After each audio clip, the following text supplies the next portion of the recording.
हाय friends, ब्राना study circle YouTube channel में आपका बहुत बहुत स्वागत है।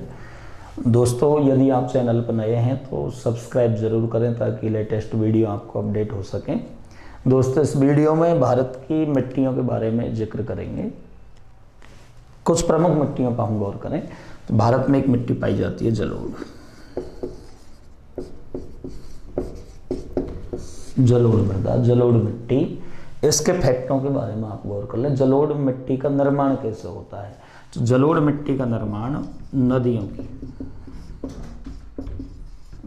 की अपरदन क्रिया के निक्षेपण से जलोढ़ मिट्टी बनती है। जलोढ़ मिट्टी का निर्माण होता है। अपरदन का मतलब है कटाव। मिट्टी एक स्थान से कटे तो उसे अपरदन बोलेंगे, और जहां पे बिछे जमा को निक्षेपण कहते हैं। तो नदियों की अपरदन क्रिया के निक्षेपण से कटाव की मिट्टी जहां पे जाकर के बिछती है उस जलोढ़ मिट्टी का निर्माण होता है। तो ये तो आप मानिए कि जलोढ़ मिट्टी उन क्षेत्रों में पाई जाती है जहां पे नदी बहती है, क्योंकि इसका निर्माण ही नदियों की अपरदन क्रिया के निक्षेपण से होता है। अब ऐसी मिट्टी भारत की सबसे उपजाऊ मृदा है। खास फैक्ट है इसका, भारत की सबसे उपजाऊ मृदा कौन सी होती है? तो भारत में सब जितनी भी मिट्टी पाई जाती है उनमें सबसे उपजाऊ मृदा का जो रूप है वो जलोढ़ है। यह भारत में सर्वाधिक भूभाग पर, सर्वाधिक क्षेत्र पर कौन सी मिट्टी पाई जाती है? तो सबसे ज्यादा क्षेत्र पर या सबसे उपजाऊ मृदा भारत में जलोढ़ है। अब भारत के कौन से हिस्सों में ऐसी मिट्टी का विस्तार पाया जाता है? तो मैंने आपको बता दिया नदी वाले क्षेत्रों में। तो ऐसी मिट्टी उत्तर भारत में आप देखेंगे। उत्तर भारत में गंगा, सिंधु, ब्रह्मपुत्र नदी क्रम में ऐसी मिट्टी पाई जाती है। 3 बड़ी नदी हैं उत्तर भारत में। क्रम से मतलब है ये जितनी भी नदी हैं और इनकी जितनी भी सहायक नदी जिन इलाकों में बहती हैं उन सब इलाकों में जलोढ़ मिट्टी का विस्तार पाया जाता है नॉर्थ इंडिया में। अब साउथ की बात करें, दक्षिण भारत में 3 बड़ी नदियों का क्रम काम करता है। कृष्णा, कावेरी, गोदावरी नदी क्रम में दक्षिण भारत में जलोढ़ मिट्टी पाई जाती है। अब जलोढ़ मिट्टी के भी 2 रूप होते हैं, 2 प्रकार होते हैं। एक तो खादर, बहुत ज्यादा एग्जाम में पूछा जाता है, खादर और बागर। ये दोनों रूप कौन सी मिट्टी के हैं? जलोढ़ मिट्टी के ही 2 रूप पाए जाते हैं, खादर और बागर। खादर नवीन जलोढ़ मृदा को कहते हैं, नई मृदा को खादर कहते हैं, और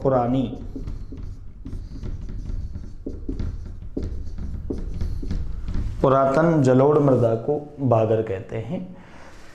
खादर नवीन जलोढ़ मृदा है। ये नदियों के किनारे वाले निचले भाग हैं जहां प्रतिवर्ष बाढ़ का पानी पहुंचता है और मिट्टी का नवीनीकरण होता है, मिट्टी पर नई परत चढ़ जाती है, वो खादर कहलाती है।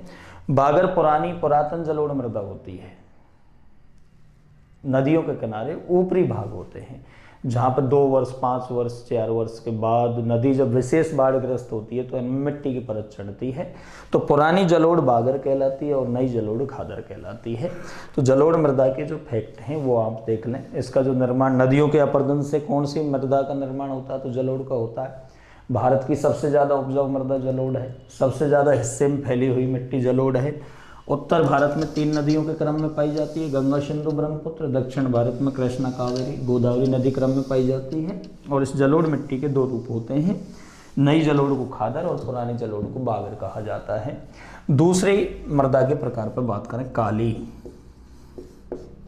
इसी को कहते हैं रेगड़, इसी को कपास। और इसके अपोजिट में काम करने वाली एक मिट्टी है रेतीली, बलुई या मरुस्थलीय।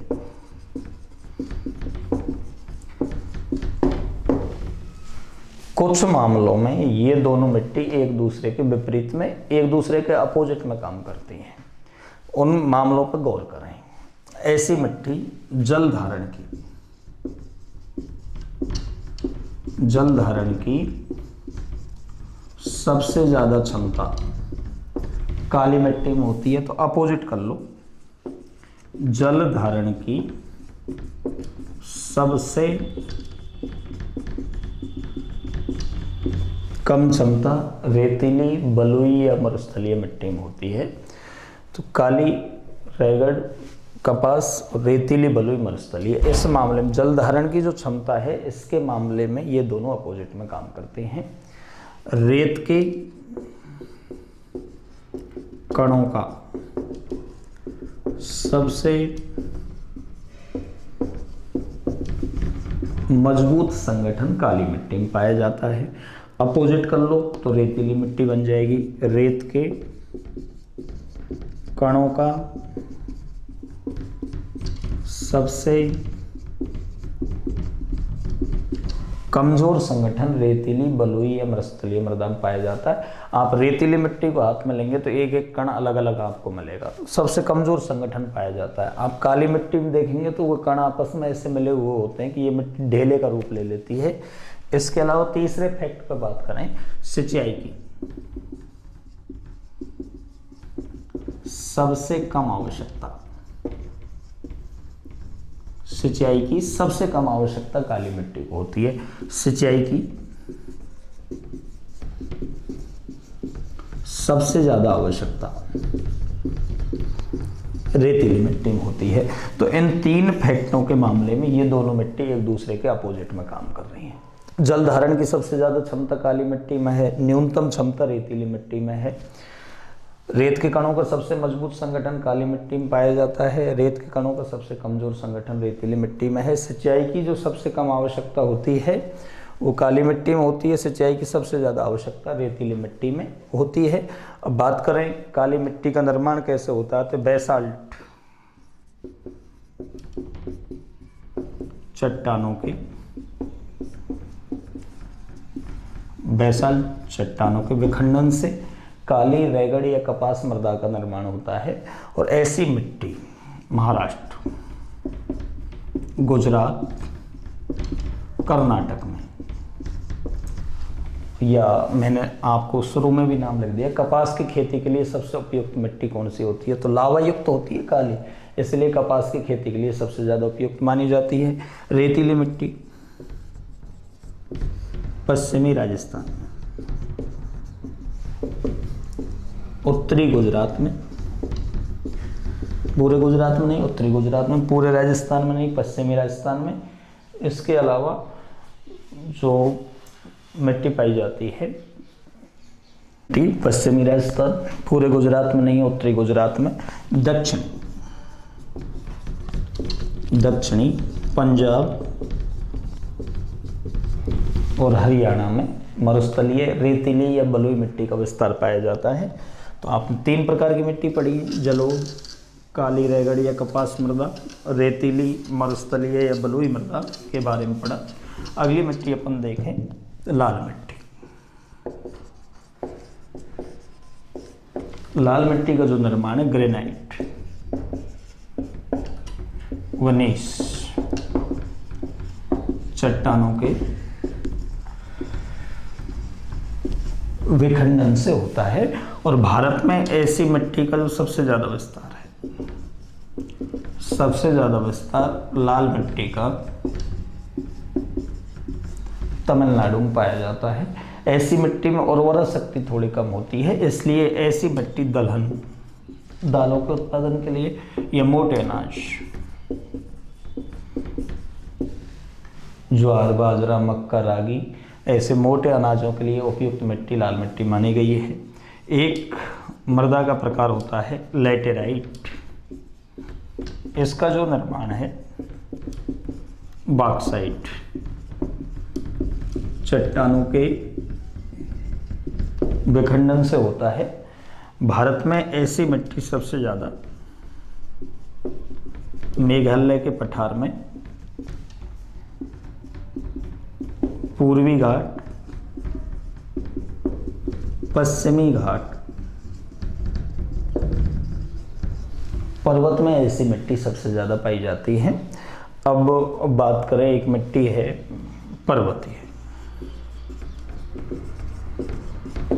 हमारे भारत के जितने भी पर्वत अपन जाने, चाहे वो हिमालय पर्वत, अरावली है, विंध्याचल, सतपुड़ा, महादेव, पूर्वी घाट, पश्चिमी घाट, जितने भी पर्वत हैं, पर्वतों के तलहटी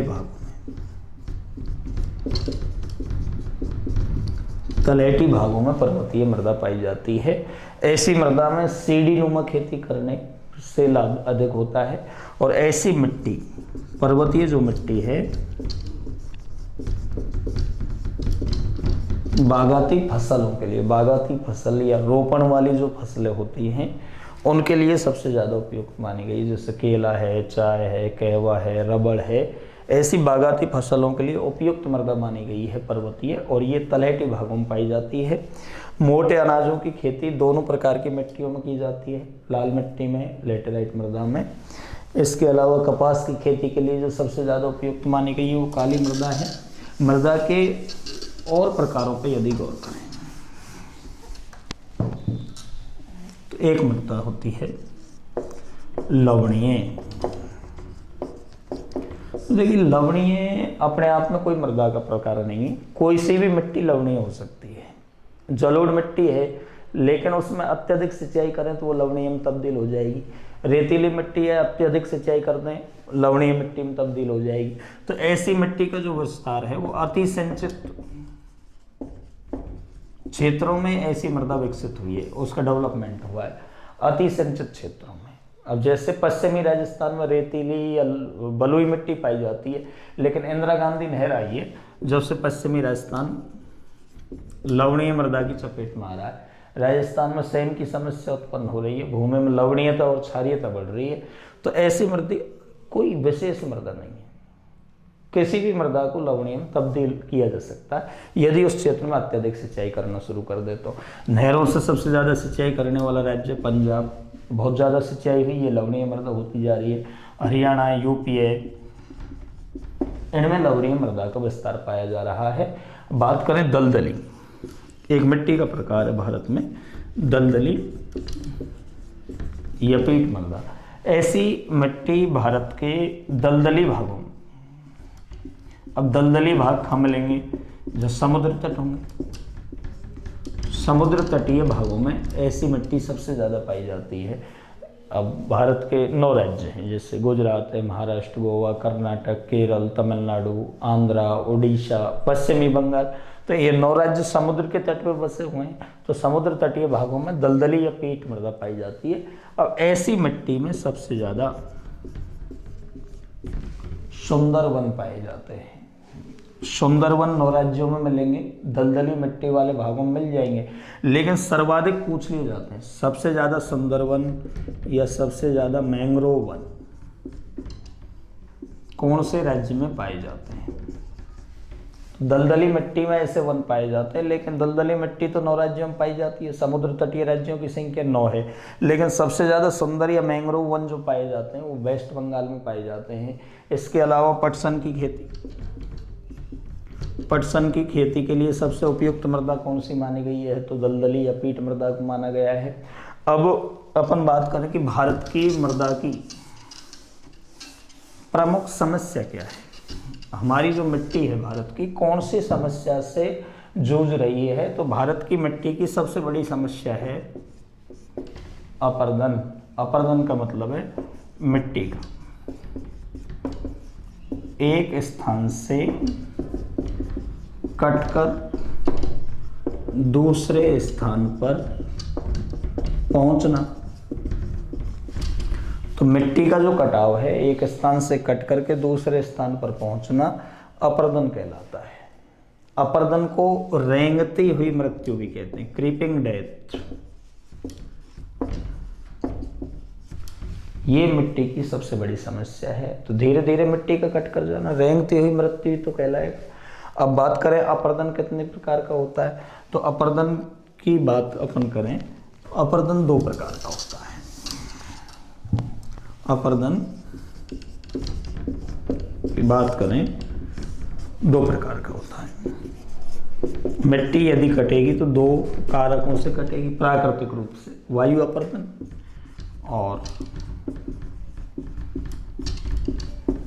जलीय अपर्दन। अब जलीय अपर्दन 2 प्रकार का होता है। चादर अपर्दन,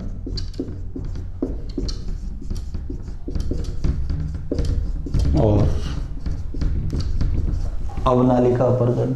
अब वायु अपर्दन की बात करें तो ये ऐसी मिट्टी में होता है, रेतीली, बलुई या मरुस्थलीय। मृदा वाले क्षेत्रों में सबसे ज़्यादा जो अपर्दन का रूप पाया जाता है वो वायु अपर्दन का पाया जाता है।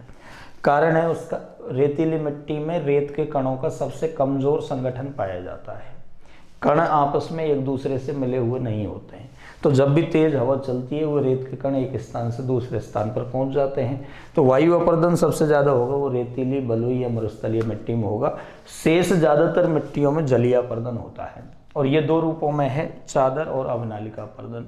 यदि जल का वेग कम हो, जल का वेग कम हो तो मिट्टी की केवल ऊपरी सतह कटकर जाती है, चादर जैसी हटती है तो उसे चादर अपर्दन कहते हैं। अब जल का वेग अधिक हो, बहुत तीव्र गति से जल बह रहा हो तो मिट्टी कुछ गहराई तक कटेगी, गहराई तक कटे हुए अपर्दन को अवनालिका अपर्दन कहते हैं। भारत की ज़्यादातर नदियां ऐसा अपर्दन करती है, अवनालिका अपर्दन। लेकिन सबसे ज़्यादा जो अवनालिका अपर्दन है, सर्वाधिक अवनालिका अपर्दन करने वाली नदी भारत की है चंबल, और इसके अवनालिका अपर्दन से बनी भू आकृतियों को खड्ड या बीहड़ नाम दिया जाता है। बीहड़ एमपी राजस्थान में चंबल के बहाव क्षेत्र में सुने होंगे, दस्युओं और डकैतों की शरण स्थली के रूप में प्रसिद्ध हैं। तो ये खड्ड और बीहड़ों का निर्माण जो चंबल के अपवाह क्षेत्र में होता है वो अवनालिका अपर्दन का ही परिणाम होता है।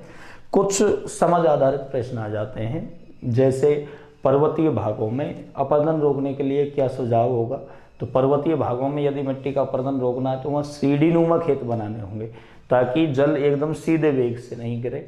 यदि हम बात करें भाई मरुस्थलीय मृदा वाले क्षेत्रों में अपर्दन को रोकने का क्या सुझाव दिया जाए, तो वहाँ पर वृक्षों की पंक्ति लगाई जाए ताकि रेत के कण उड़ें तो वृक्षों से टकरा करके वापस उसी स्थान पर गिर जाएं।